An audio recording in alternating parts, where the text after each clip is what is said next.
Yeah, it took me a good 2 months to kind of not be thinking about it all the time and those grandkids and stuff. So I don't know what. That's tough. You think when you're a kid, you do stupid things. Point. Well, when you're in charge of the kids, you got to kind of stop doing stupid things. Well, the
Let's go.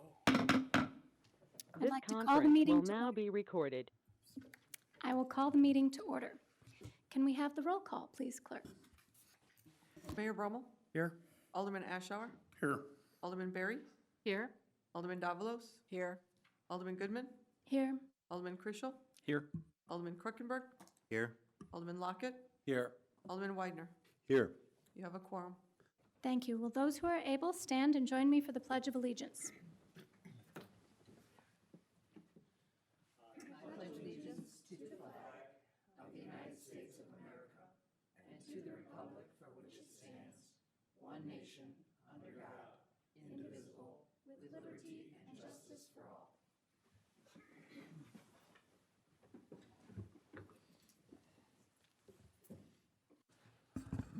Now is the time that we set aside for public comments. I don't have anyone signed up tonight for public comments. Is that correct? No?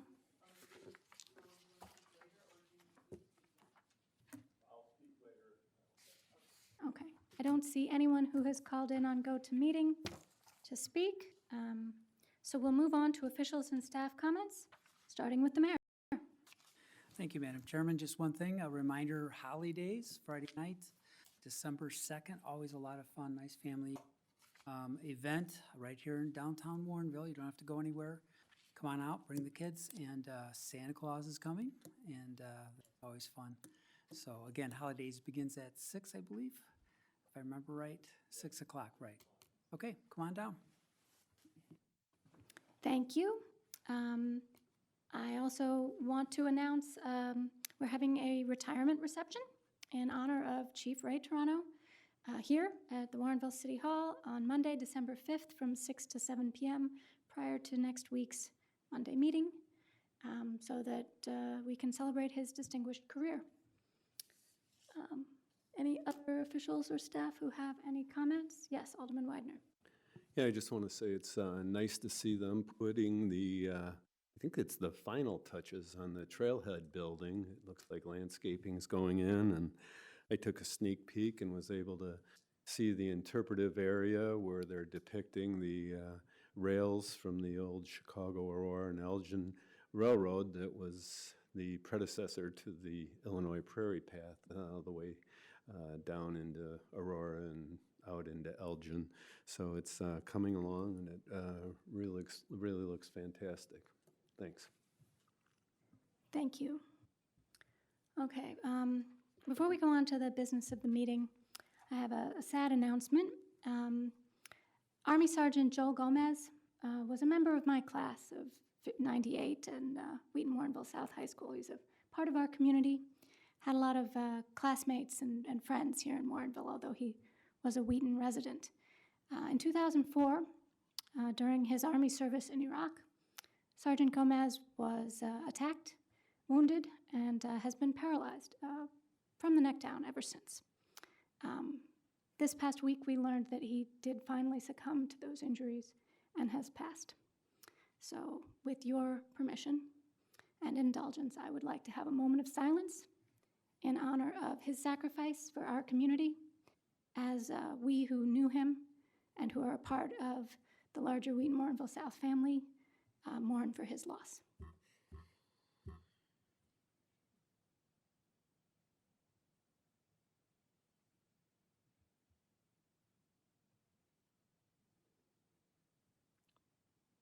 Thank you.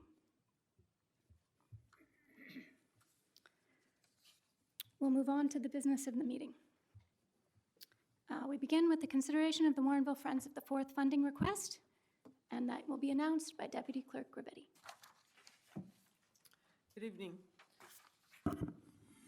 Since fiscal year 2019, the city has budgeted $30,000 for expenses and $11,000 for city services for the July 3rd and 4th Independence Day celebration. Following a request by the Warrenville Friends of the Fourth Committee for additional funding in fiscal year 2023, the city budgeted an additional $10,000 in funding for that event. For the fiscal year 2024, Warrenville Friends of the Fourth is once again requesting that same additional $10,000 for the two-day event. Friends of the Fourth Committee Director Colin Wilkie is here to speak on the committee's request, and Finance Director Dahlstrand has some additional information as well. Please go ahead.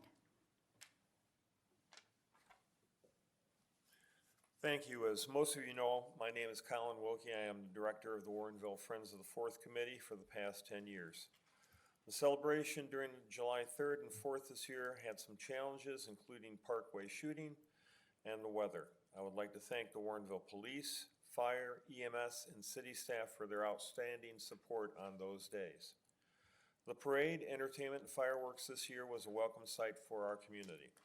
I am happy to say that our promise to City Council to raise donations succeeded in part. Through social media and our new parade collection, the committee netted $3,238.06. We are hoping to continue to grow those donations through 2023. However, we scaled back in both the parade and the entertainment in 2022, which was noticeable. We did manage to place an additional $6,335.52 into our depleted emergency fund, bringing it to $20,514.84. This fund is for the cancellation of any of our parade, entertainment, stage, and sound system contracts. This gives the committee a narrow margin of funding in case something cancels part or the whole celebration. Therefore, the Warrenville Friends of the Fourth respectively request for the 2023 celebration an additional $10,000 so we may increase our budgets. Thank you all for your consideration. Finance Director Dahlstrand. Thank you, Madam Chairman. My only addition tonight is to make it clear to everyone that when we discussed the request originally for fiscal 2023, we did project that same amount out into the coming years so that we knew what it might look like long-term. It is included on the projections, which are included in your backup tonight. And with that already included in there, the fund should have no problem sustaining such request. Okay, so we all have that spreadsheet in front of us. Are there any questions? Yes, Alderman Davalos and then Alderman Widener. Thank you. Colin, yeah, thank you for you and your team's efforts to raise some money. It's not easy. And I think you went about it hard and tried really hard. So I think that's good that you raised as much as you did. My question to you is, when I was the liaison to the team, one of the sticky wickets was always the fireworks. And we had, before COVID, we had it was kind of under control because I think they kind of didn't raise the cost too much. Now it's up higher. In your opinion, and I know you can't say this definitively, going forward, do you think this is going to be a trend where it'll be going up several $1,000s each year? Do you have a feel for what's happening in other communities or organizations? If you could speak into the microphone so people at home watching could hear you. Last year, we entered into a contract with Five Alarm Fireworks, which guaranteed our rate for the next 3 years was $24,000 last year, $24,000 this year, and $24,000 for next year. It was our hedge to make sure that we didn't have escalating costs and we could actually budget what we knew was going to happen. Great, thanks. That's exactly what I wanted to know. Thanks. Alderman Widener. Yeah, I appreciate your volunteer efforts and also your impressive length of service working on the committee. And I guess my concern too is with the fireworks. I think last year I mentioned that, you know, I hear from citizens about the loud reports of the aerial bombs that go off and affect, you know, not only pets and wildlife, but also veterans. And I was just wondering whether any work had been done. I missed last year's fireworks, and I just wonder whether that issue had been approached and whether we'd seen any reduction in those loud fireworks. What we've done now is that we're kind of tied into our footprint that we've had for the last several years. The shells can't get any higher because of the fallout zone around Bowers School. So we've tried to keep it exactly the same, therefore the same price for the next 2 years and not have, I wouldn't say as many fireworks, but noisy fireworks. More of a display than noise. I'm relieved to hear that because, you know, there's also, I guess, the decibel level is very loud and can affect, you know, people's hearing and things like that. And I know, at the city, we're always striving to be a little more natural as our slogan depicts. And, you know, besides the loud noises, I don't know if they make green fireworks or not, but I know there's copper sulfate and lithium and some bad stuff that floats around after the explosions.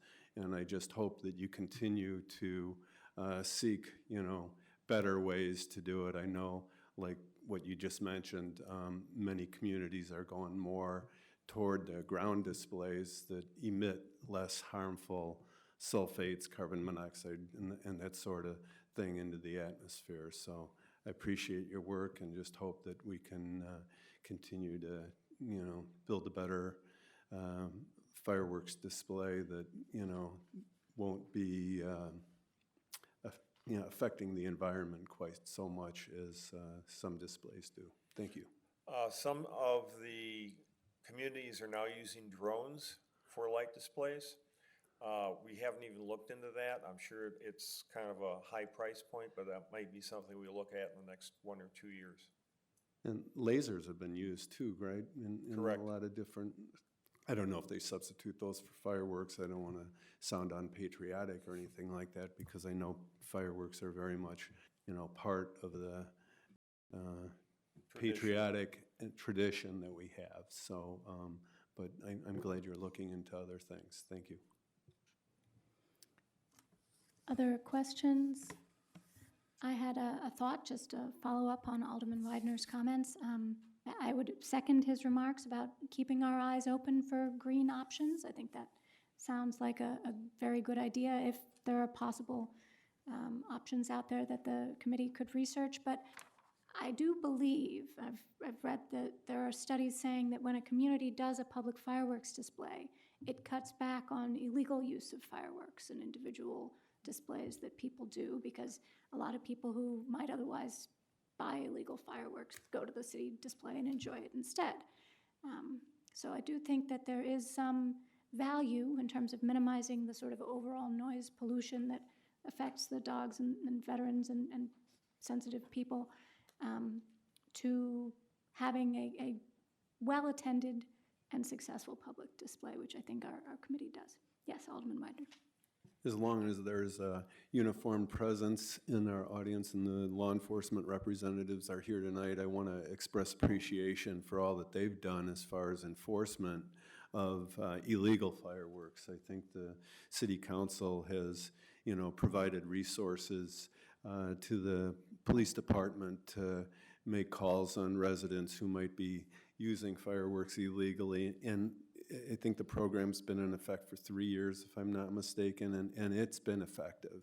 I think that there's been a noticeable decrease in the random fireworks, particularly, it used to start back like 2 weeks before 4th of July and seemed to last a week or so afterwards. And now, you may hear some random fireworks on the day of 4th of July, but you don't hear so many leading up to the 4th, and I think that that's in acknowledgement of the work that the police department has done, so thank you.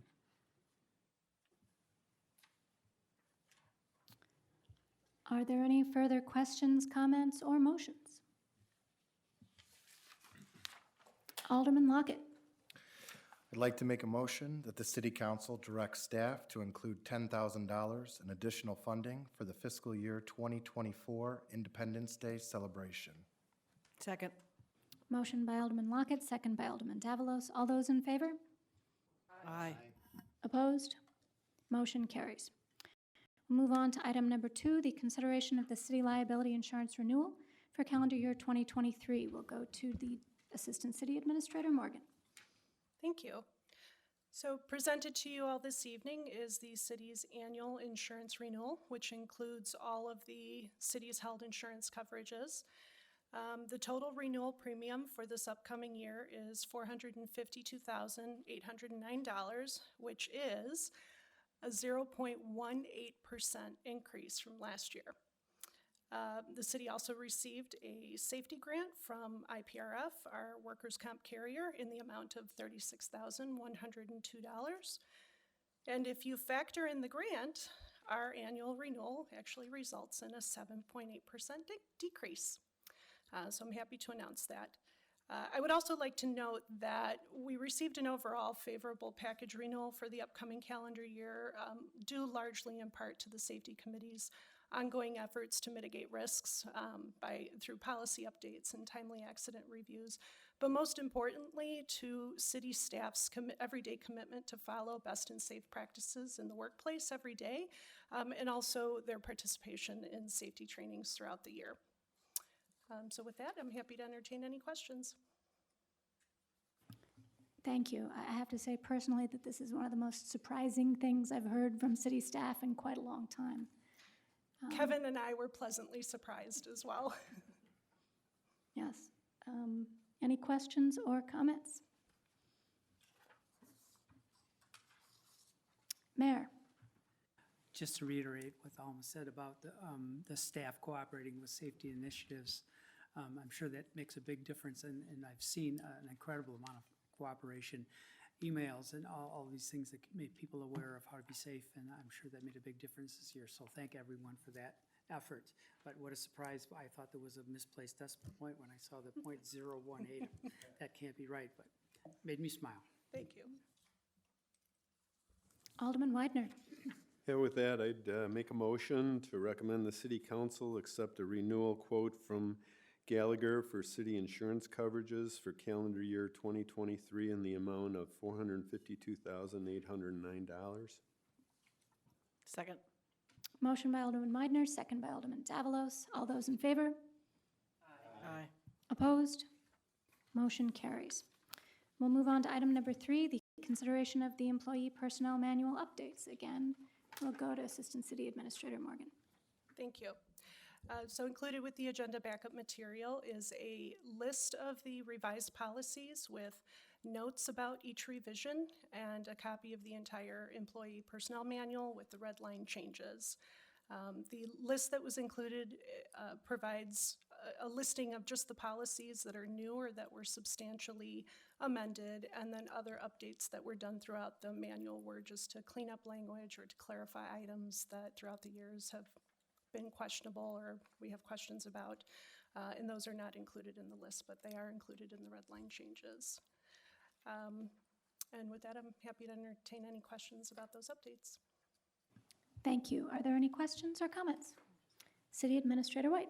Thank you. I just want to call attention to the addition of a Spanish language proficiency pay. That's not something that was included for non-represented personnel before, but it does mirror the language that's in the police officer's contract, and I think it's something that would help encourage all City Hall staff who may speak a second language, either naturally or because they went to school for it, to help with translations, and a lot of them already help with residents at the counter, and so I think this is a nice way to acknowledge that assistance.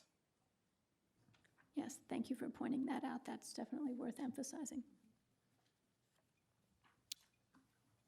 Any other comments or questions? I would entertain a motion. Alderman Berry. I'd like to make a motion to recommend the City Council approve the revised Employee Personnel Manual. Second. Motion by Alderman Berry, second by Alderman Krischel. Any further discussion? All those in favor? Aye. Opposed? Motion carries. Moving on to item number 4, the consideration of an ordinance amending Title IX, Chapter 2, and Title V, Chapter 3, Section 14, regarding administrative adjudication and penalties. We will go to Deputy Chief Jacobson for this one. Thank you. In light of state of Illinois law changes affecting suspension of a driver's license for unpaid municipal tickets and changes to the city administrative adjudication process itself, the applicable city code and penalties were reviewed. This was done by records personnel and Deputy Chief Dawson. Those processes and penalties were then reviewed further by the City Attorney Lenneman. The proposed revisions remove outdated language and procedures and bring the city code into compliance with the current state law.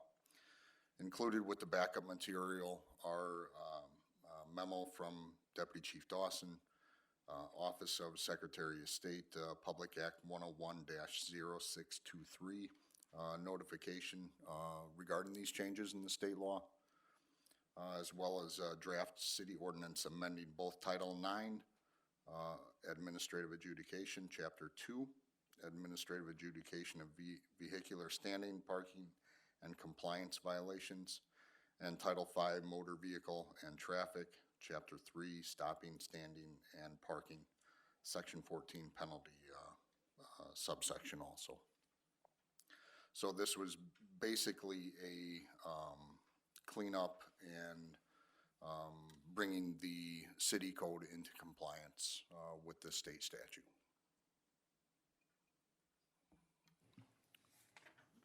Thank you. Are there any questions or comments? Alderman Lockett. So now you can have more than 10 without losing your license?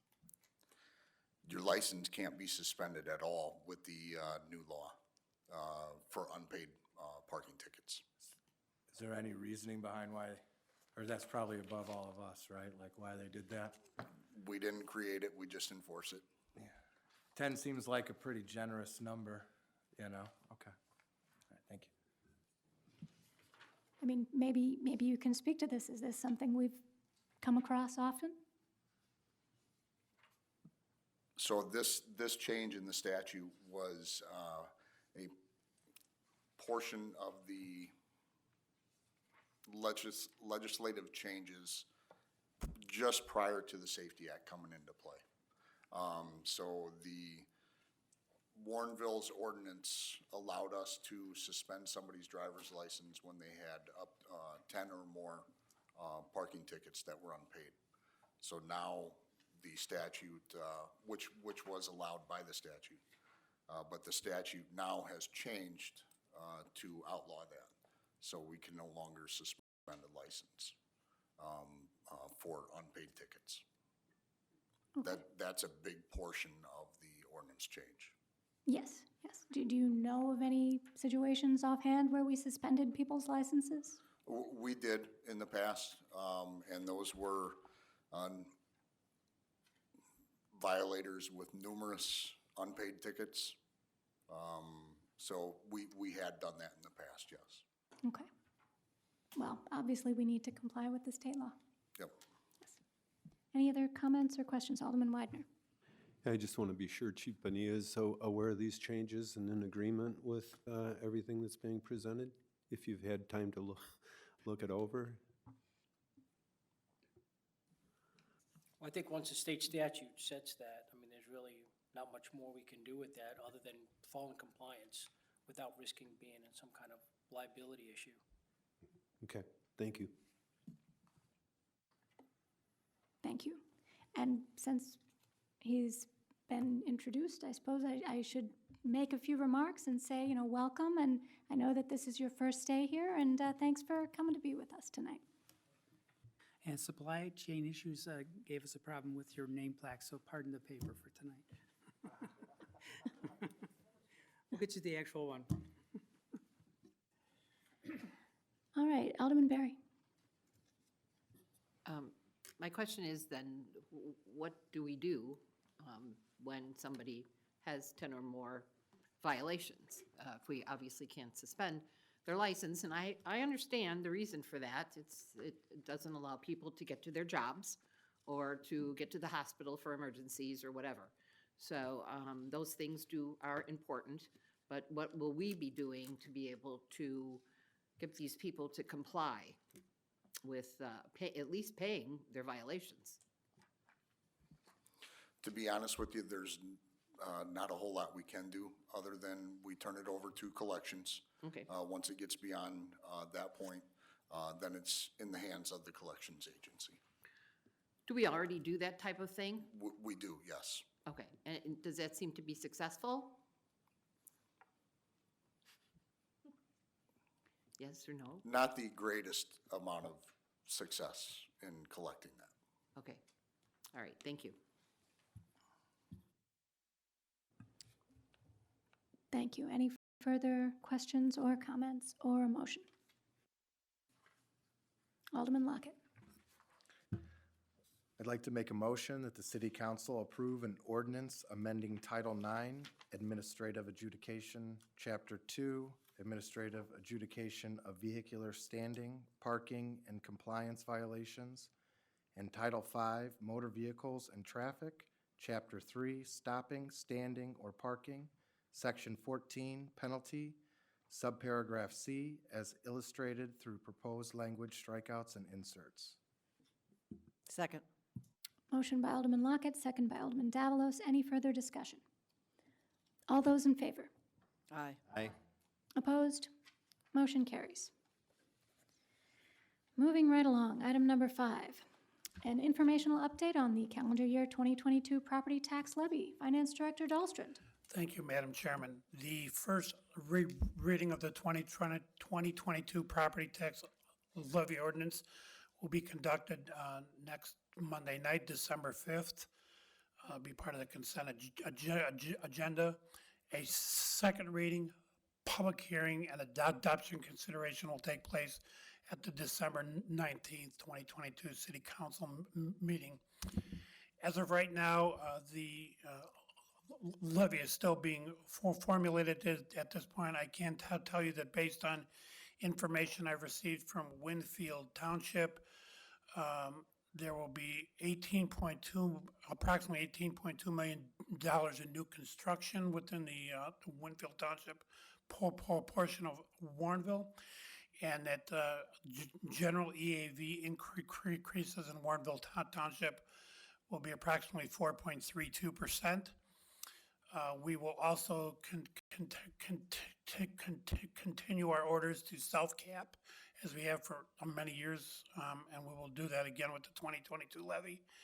And we are still awaiting information from from Naperville Township on new construction and EAV increases, and those will be incorporated in when we finally do receive that information. Thank you. This seems to be a problem annually, not getting information from Naperville Township. On what timescale do we ever receive that information from them? So to answer this politely, sometimes we don't. We don't see it until the actual final levy is in place.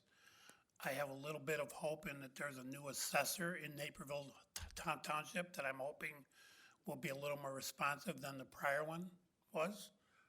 But I can't force them to provide the information. All I can do is ask for it. Of course. Yeah. Okay, well, thank you. Anyone else have questions or comments?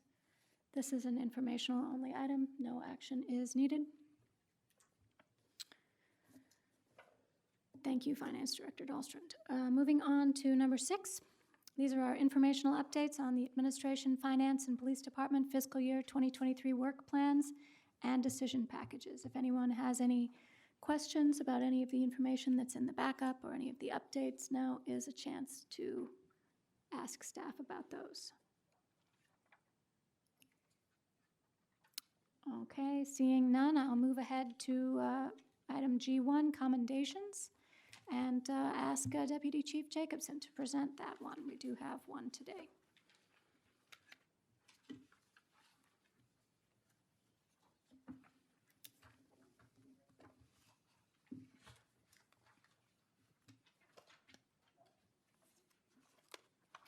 Or I can read it. It's fine. All right. We received a letter of commendation from the Winfield Police Department from Chief Shar, thanking and recognizing officers from our department for assistance in September with a missing male juvenile who was later located. So that's really nice. So thank you very much to those officers, and we appreciate hearing from Chief Shar again, an old friend of ours. All right, that's all we have on the agenda tonight. I only need one more thing. Alderman Lockett. I'd like to make a motion, we adjourn. Second. Motion and a second. All those in favor? Aye. Opposed? Motion carries. We are adjourned. Thank you very much.